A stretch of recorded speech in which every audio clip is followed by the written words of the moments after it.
आवाजाच्या दुनियेमध्ये सोबत स्वप्नांची, आवाजाच्या दुनियेमध्ये सोबत स्वप्नांची, कुणी गाणी गाई गप्पा मारी रंगत विषयांची, कुणी गाणी गाई गप्पा मारी रंगत विषयांची, या रेडिओच्या लहरींवरती चंगळ श्रोत्यांची, या रेडिओच्या लहरींवरती चंगळ श्रोत्यांची, ही इन्फिनिटीची वाणी आहे 100 नम्राची, ही इन्फिनिटीची वाणी आहे 100 नम्राची, ही इन्फिनिटीची वाणी आहे 100 नम्राची. पिंपरी चिंचवड एज्युकेशन ट्रस्ट संचालित infinity community radio 90.4 FM, reflecting you. Ramkrishna Hari Mauli. Infinity community रेडिओवरल्या वारीचा प्रवास सुरू होतो आहे. ऐकूया कार्यक्रम निर्गुणाचे भेटी. या वारीविशेष कार्यक्रमामध्ये श्रोते हो, मी माधुरी आपल्याला ज्ञानेश्वरीतील योग चिंतनांबद्दल सांगते आहे. ज्ञानेश्वरीमधले हे योग आपल्याला समजावून सांगितलेले आहेत हरिभक्त परायण किसन महाराज चौधरी यांनी. 9व्या अध्यायापर्यंत काल आपण आलेलो होतो. आज 10व्या अध्यायाला सुरुवात करतो आहोत. उत्तरार्धाकडे आपला प्रवास सुरू झालेला आहे. तसंच हे सर्व वारकरी सुद्धा आता पंढरपूरच्या प्रवासाच्या मध्यभागी पोहोचलेले आहेत आणि आता उत्तरार्धाकडचा प्रवास करणार आहेत. या सर्व वारकऱ्यांना सुद्धा शुभेच्छा देऊया. वारी सुखाची होवो अशी प्रार्थना करूया आणि आजच्या भागाला सुरुवात करूया. आज आपण विभूती योग ऐकणार आहोत. मग ऐकूया ज्ञानेश्वरीतील योगचिंतन विभूती योग.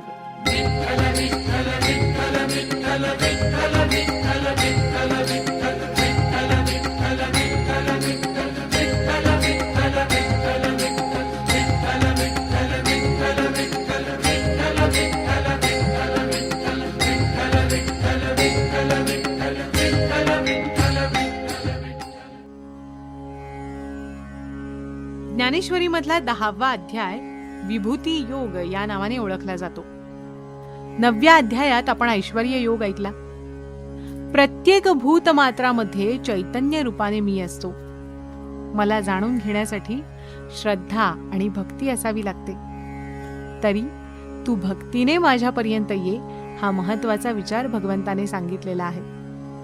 मन एकाग्र करून माझं भजन कर असं भगवंत सांगतात. गीता ग्रंथाचा उत्तराखंड 10व्या अध्यायापासून सुरू होतो. सामान्य आणि विशेष विभूती देव अर्जुनाला समजावून सांगतात. गीतार्थ समजावून सांगताना इथे माऊलींनी मराठी भाषेचं सगळं लावण्य एकत्र केलेलं आहे बघा. या अध्यायाच्या प्रारंभी गुरुस्तवन वाचताना क्षणभर वाटावं हे संस्कृत तर नाही ना, म्हणजे मराठी भाषेला त्यांनी एवढ्या उंचीवर नेऊन ठेवलेलं आहे. तर या अध्यायामध्ये भगवंत सांगतात, ही सर्व जीवसृष्टी माझ्या विकारात कोणत्या ना कोणत्या भावात सापडलेली असते. सृष्टी पालनासाठी माझ्या इच्छेनुसार मी 11 जण निर्माण केले. हे सप्तर्षी आणि 4 मनु मी निर्माण केले. त्यांनी मग लोकपाल निर्माण केले. इंद्र, अग्नी, यम, वरुण, नैऋती, वायू, कुबेर, ईशान हे 8 लोकपाल 8 दिशांचे स्वामी आहेत. पुढे त्यांनी लोक निर्माण केले. 11 राजे आणि अष्टदिग्पाल यांची प्रजा हा माझा विस्तार आहे. जसं की एक बी असतं आणि मग त्याचा अंकुर, खोड, फांद्या, पानं, फुलं, फळं आणि नंतर पूर्ण वृक्ष तयार होतो. एकंदरीत प्रथम मी बीज रूपाने आणि पुढे सर्व माझा विस्तार आहे. म्हणजेच अंकुर, खोड, पान, फुलं, फळं सर्व काही माझीच रूपं आहेत.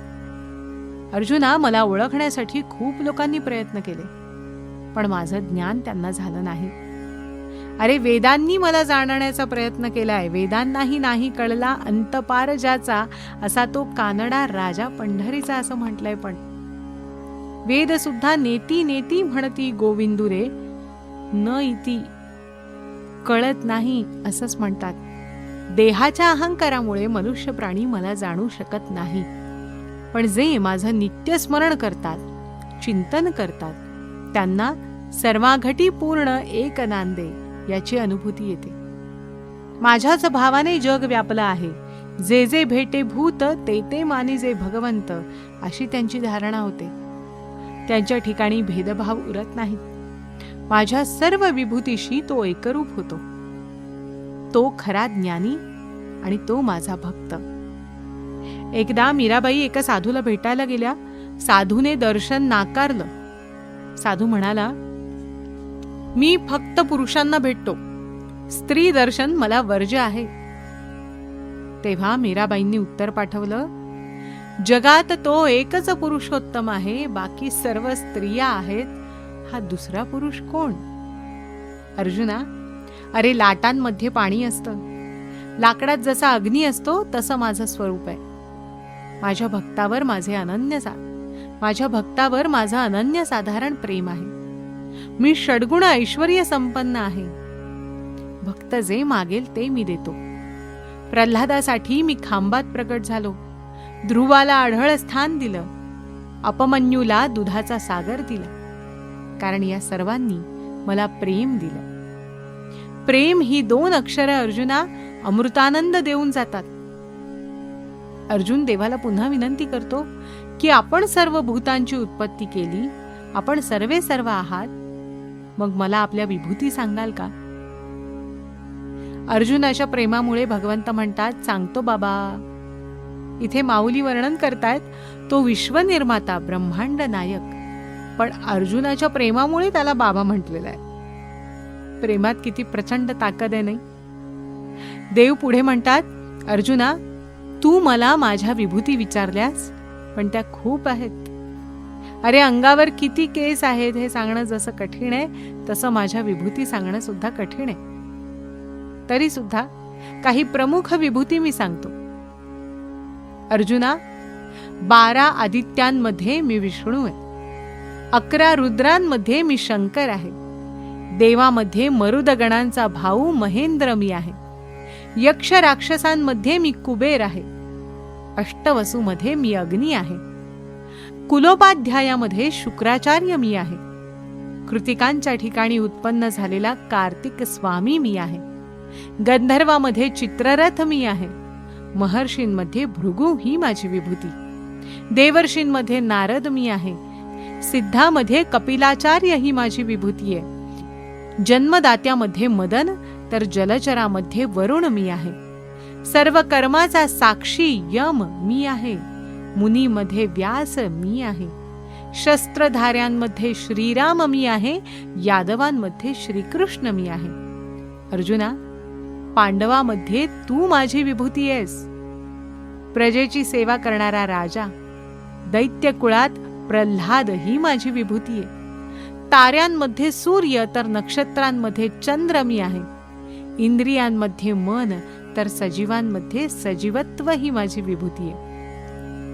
घोड्यांमध्ये उच्चैश्रवा, हत्तीमध्ये ऐरावत, धेनूमध्ये कामधेनू या माझ्या विभूती. सर्पकुळात वासुकी, तर नागामध्ये अनंत ही माझी विभूती. श्वापदामध्ये सिंह, पक्ष्यांमध्ये गरुड, पर्वतामध्ये मेरू, तर पुण्यवान पर्वतांमध्ये हिमालय ही माझी विभूती. जलाशयात समुद्र, नद्यांमध्ये जान्हवी, वृक्षांमध्ये अश्वत्थ, गतीमध्ये पवन या माझ्या विभूती. वेदांमध्ये सामवेद, छंदामध्ये गायत्री हे माझं स्वरूप. अक्षरात ओम मी आहे. जपात जपयज्ञ मी आहे. समासात द्वंद्व समास, शास्त्रात नीतिशास्त्र, ज्ञानियांच्या ठिकाणी ज्ञान मी आहे.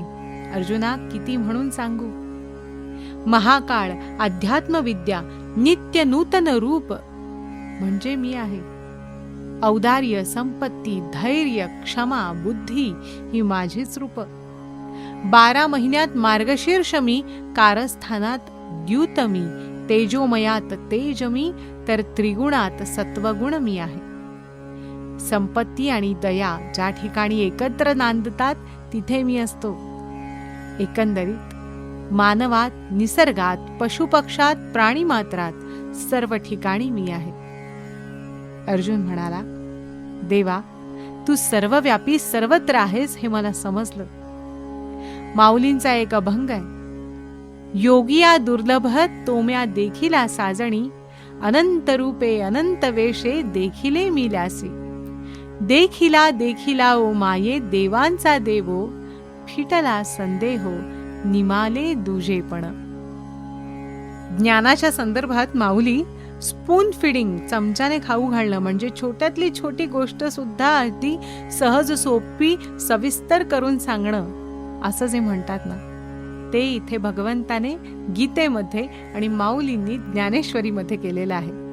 आता बघा, चमच्याने खाऊ घातलेलं सुद्धा जर आपल्याला खाता येत नसेल तर आपल्याला किती अभ्यासाची आणि किती जाणून घेण्याची गरज आहे.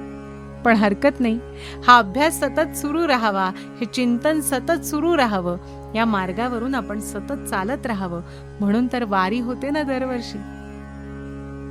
वारीचा प्रवास हा आपल्या गावाकडून पंढरपूर गावाच्या गावापर्यंत नसतोच मुळी. हा आपल्या देहाकडून आपल्या आत्म्यापर्यंत जाण्याचा प्रवास असतो.